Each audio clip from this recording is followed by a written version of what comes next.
Hi Daniel, this is Alan Cockrell with ABC, former hitting coach for the Colorado Rockies and the Seattle Mariners. Take a look at your video today, and the video that I have here is just past your setup. You're actually starting to get into your loaded position. But one of the things that I always check with guys in the setup is we want to try to keep our knees inside of our feet. Obviously you've already started your load, so your front knee is going to be inside there perfectly. We just want to make sure that our head stays inside of our knees and our knees stay inside of our feet. And a lot of times in this load, guys will have a tendency to kind of go back with this back knee and kind of slide or glide outside of that back knee. So I think it's important that we stay inside that back foot and just gather energy into our back leg, but we don't want to sway outside over that back leg. So we're going to run it into the load position here. Okay, I'm sure that you've heard get your foot down. Most hitters, when they start to land, the toe will land first, but it's not until this front heel firmly plants into the ground. Am I fully loaded? That's when my foot is down. Okay, well, I'm going to run this forward to that point. We're there. Okay, now that we're there, let's talk a little bit about the load. Okay, the load is gathering, storing energy into the inside part of this back leg right here. I want to feel weight gathering to this inside part of this back leg. So this knee needs to stay inside that foot, which yours has. The load should be early, it should be slow, but it should be done with timing and rhythm.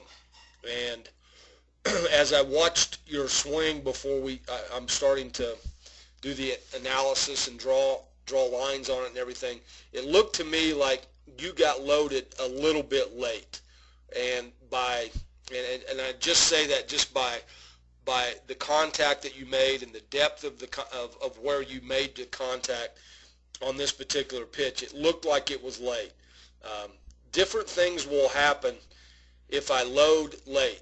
If the ball's already on its way and I'm not ready to start my swing, then the body will start to make different moves to rush and hurry up and make sure that I can get a swing off. One of the things that happens is we want to keep these hips square to the plate, and we can see here your front hip is just starting to leak open just a little bit. Okay, I do see that this knee's inside this foot. That's good.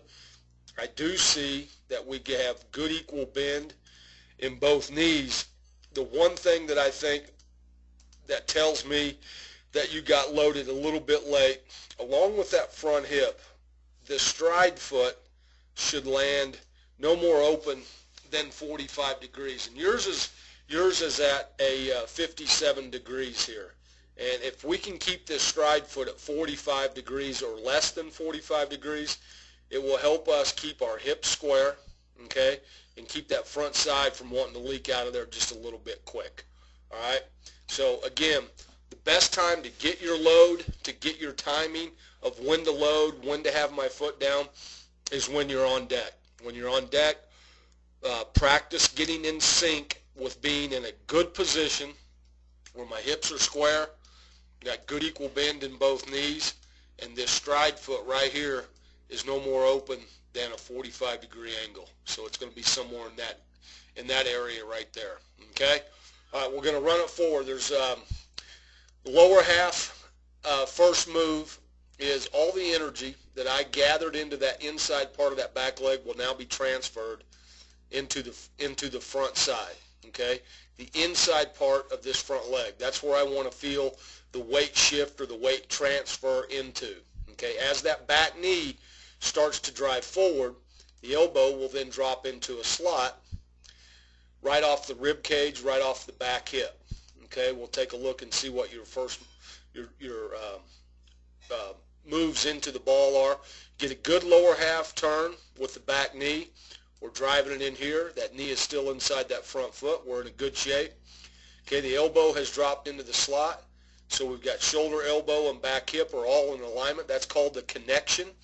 Now from here, the hands will start to catch up with that connection. They will move in front of your body or just past your center of gravity, okay? And then we'll deliver the bat to the ball. All right, let's see what happens. Your hands have worked in front. We're still in a good position here, okay? The hands are now in front of your body. You can see where the depth of this ball is. That's what tells me that you got started in your load process a little bit late, Daniel, is that this ball has gotten on you. It's gotten deeper on you than I think it normally does. If we start that load a little bit sooner and get to those key positions a little bit quicker, we can now have, the ball's probably going to be more out into this area. And then once we get through contact, all right, once we get through contact, we're going to have good extension and a good long finish with the barrel of my bat, okay? I see some good things here at contact, though. I see palm up, palm down. I see head and eyes looking right down the barrel of the bat at contact. Those are all really, really good things. But let's run this thing to pass contact, and you can see that the barrel's starting to finish here, and then we're going to go here, and we're not going to quite have as long a finish. See how now we're starting to pull it across our body just a little bit. That's basically because of the depth of where you hit this ball is causing you to kind of finish your swing a little abruptly, a little too soon. So again, I take this to the load, and for me, it's more of a timing issue. I think your swing is pretty solid. I think the positions that you get into in your swing, particularly when this heel lands, I think you'll keep this stride foot at a 45-degree angle if you just get ready a little bit sooner with some timing and rhythm, and allow for these hips to stay square and that front hip to not leak open quite so quickly. You make a great first half move with your lower half. You make a great move with your elbow down into the slot. You get a really good connection, and then your hands work in front of your body from right here. Your hands start to work in front of your body very nicely. We can just get that contact point for this particular pitch. It looks to be probably middle in. Instead of contact being in this position, we'd like for contact to be out here in front of us just a little bit more. Okay? Now if we can get contact out here in this area, then we're going to get much better extension and a much longer, fuller finish with our swing. So really not a whole lot of drill work that I can see that you really need to do. I mean, I think tee work is really good. I think it's good for hitters of all ages. The big league hitters that I've worked with in the past, we work a lot of tee work on the outside third of the plate right here. We'll stick the tee just off the front foot, and we'll put a ball on top, and you get to all the good positions, and we'll just continually work on driving this ball through the right side of the field.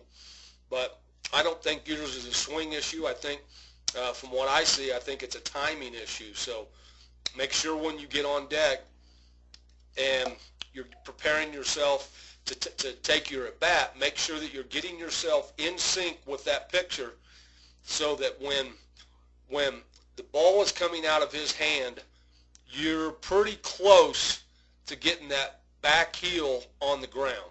We don't want to do it too early, but I'm close. My toe's probably landing, and by the time the ball gets halfway to home plate, now my heel will go ahead and plant, and I'm in a good position to make a good first move to the baseball, okay, with that lower half. Direction to the baseball and drive through the baseballs with the lower half. And I think that'll put your contact point on the pitch middle in. It'll put it more out here in front, and you can get much more extension and much more drive through that baseball. Okay, bud? Thanks for coming to our camp, and good luck.